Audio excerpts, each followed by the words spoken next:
Mufaros' beautiful daughters. A long time ago, in a certain place in Africa, a small village lay across the river and half a day's journey from a city where a great king lived. A man named Mufaro lived in this village with his two daughters, who were called Manira and Nyasha. Everyone agreed that Manira and Nashaya were very beautiful.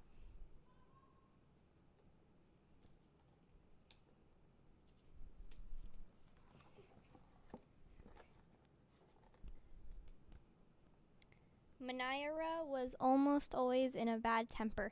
She teased her sister whenever their father's back was turned. And she had been heard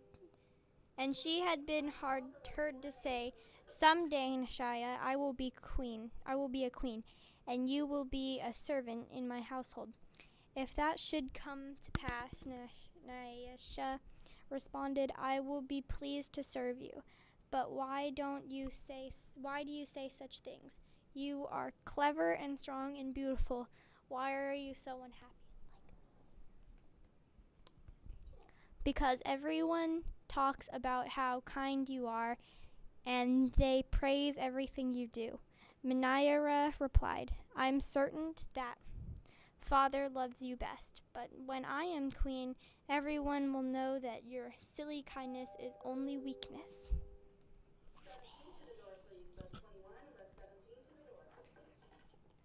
Hey, that's the kind of bird I'm getting.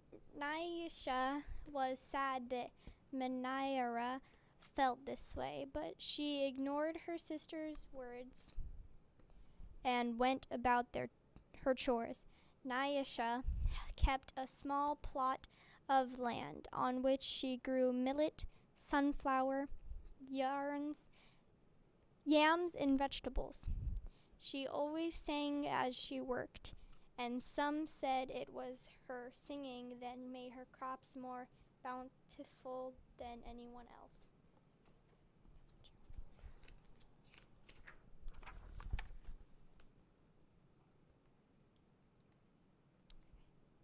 One day, Nyasha noticed a small garden snake resting beneath a yam vine.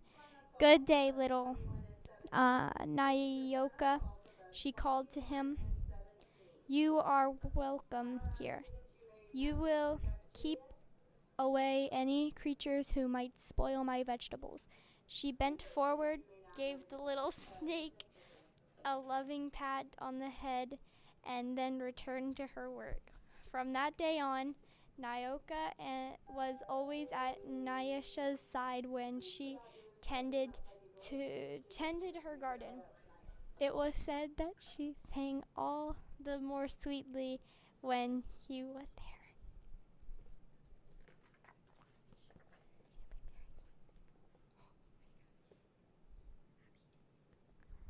Mufaro knew nothing of how Manira treated Nyasha. Nyasha was too considerate of her father's feeling to complain, and Manira was always careful to behave herself when Mufaro was around. Early one morning, a messenger from the city arrived. The great king wanted a wife. The most worthy and beautiful daughters in the land are invited to appear before the king, and he will choose one to become queen, the messenger proclaimed. Mufaro called Manira and Nashaya to him. "It would be a great honor to have one of you chosen," he said. "Prepare yourselves to journey to the city. I will call together all of your friends to make a wedding party. We will leave tomorrow as the sun rises." "But my father," Manira said sweetly, "it would be painful for either of us to leave you, even to be wife to the king. I know Nyasha would grieve to death if she were parted from you. I am strong, Send me to the city and let poor Naisha be happy here with you. Mufaro beamed with pride. The king has asked for the most worthy and the most beautiful. No, Naira, I cannot send you alone. Only a king can choose between two such worthy daughters. Both of you must go. That night, when everyone was asleep, Manaira stole quietly out of the village. She had never been in the forest at night before, and she was frightened, but her greed to be the first to appear before the king drove her on. In her hurry, she almost stumbled over a small boy who suddenly appeared standing in the path. Please, said the boy, I'm hungry. Will you give me something to eat? I have brought only enough for myself, Manaira replied. But please, said the boy, I am so very hungry. Out of my way, boy. Tomorrow I will become your queen. How dare you stand in my path?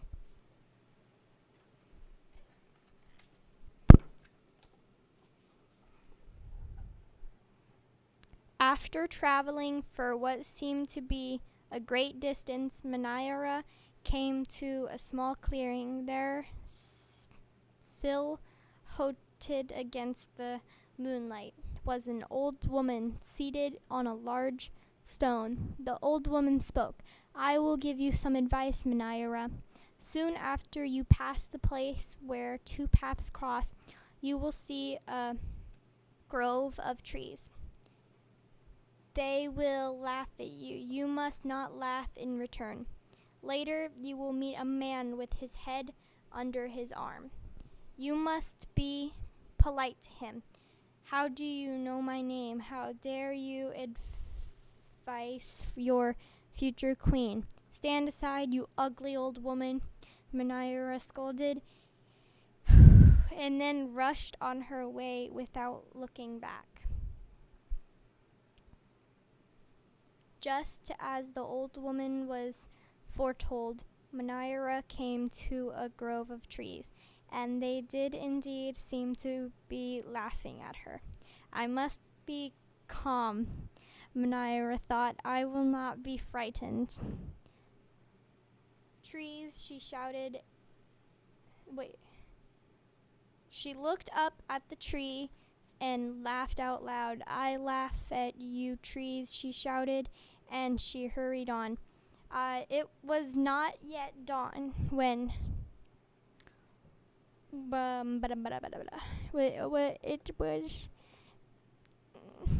It was not yet dawn when Manaira heard the sound of rushing water.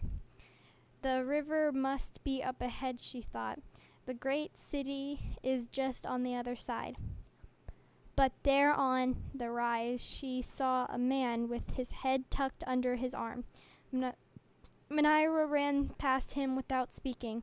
A queen acknowledges only those who please her, she said to herself. I will be queen, I will be queen, she chanted as she hurried on toward the city.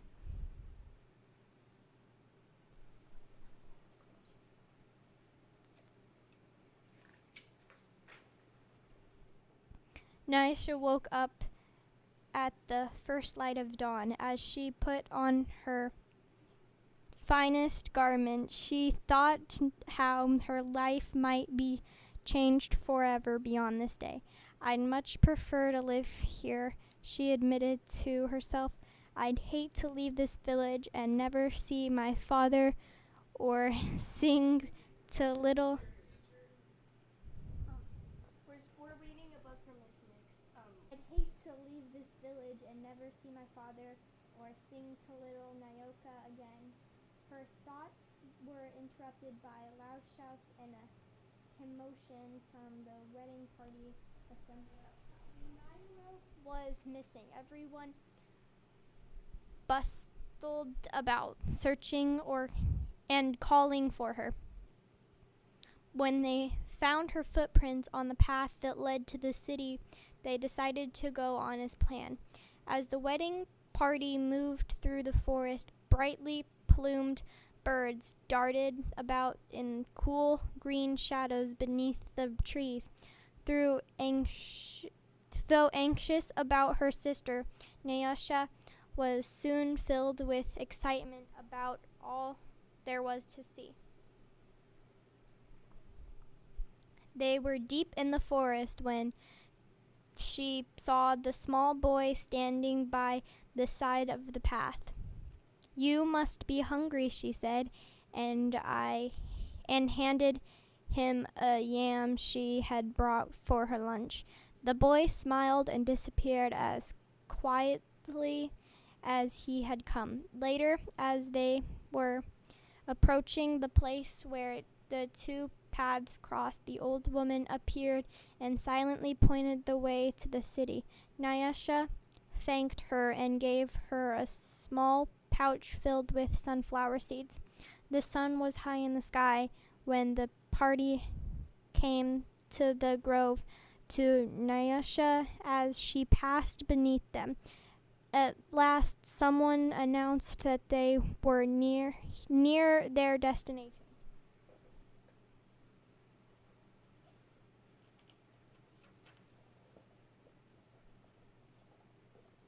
Nyasha ran ahead and topped the rise before the others could catch up with her.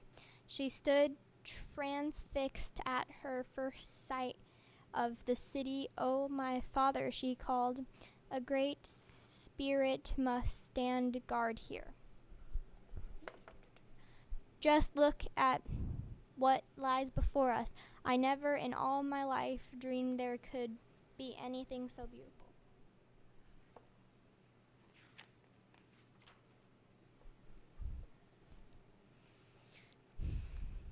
Arm in arm, Nyasha and her father descended the hill, crossed the river, and approached the city gate. Just as they entered through the great doors, the air was rent by piercing cries, and Manaira ran wildly out of a chamber at the center of the enclosure. When she saw Nyasha, she fell upon her, sobbing. "Do not go to the king, my sister. Oh, please, father, do not let her go," she cried hysterically. "There's a great monster there, a snake with 5 heads. He said that he knew all my faults and that I displeased him. He would have swallowed me alive if I had not run. Oh, my sister, please do not go inside that place." I frightened Nyasha to see her sister so upset, but leaving her father to comfort Manaira, she bravely made her way to the chamber and opened the door. Flip it.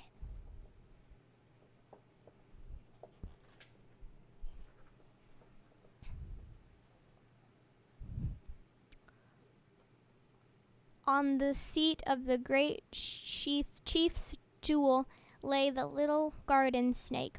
Nyasha laughed with relief and joy. "My little friend," she exclaimed, "it's such a pleasure to see you, but why are you here?" "I am the king," Nyoko replied. And there before Nyasha, the garden snake changed shape. Flip it, the page.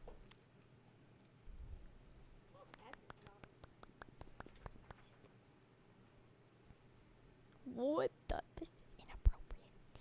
"I am the king. I am also the hungry boy with whom you shared a yam in the forest, and the old woman to whom you made a gift of sunflower seeds. But you know me best as Nyako. Because I have been all of these, I know you to be the best, most worthy, and most beautiful daughter in the land. It would make me very happy if you would be my wife." My wifey.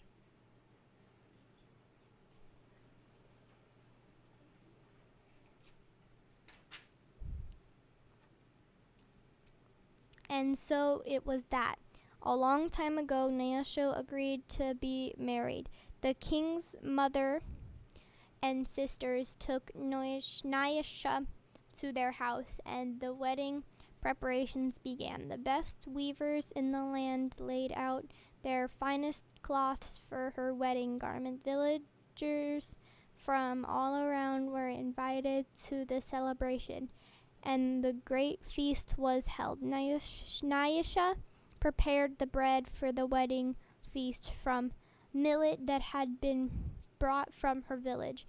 Mufaro proclaimed to all who would hear him that he was the happiest father in all the land, for he was blessed with two beautiful and worthy daughters, Nyasha the queen and Mnaira a servant in the queen's household.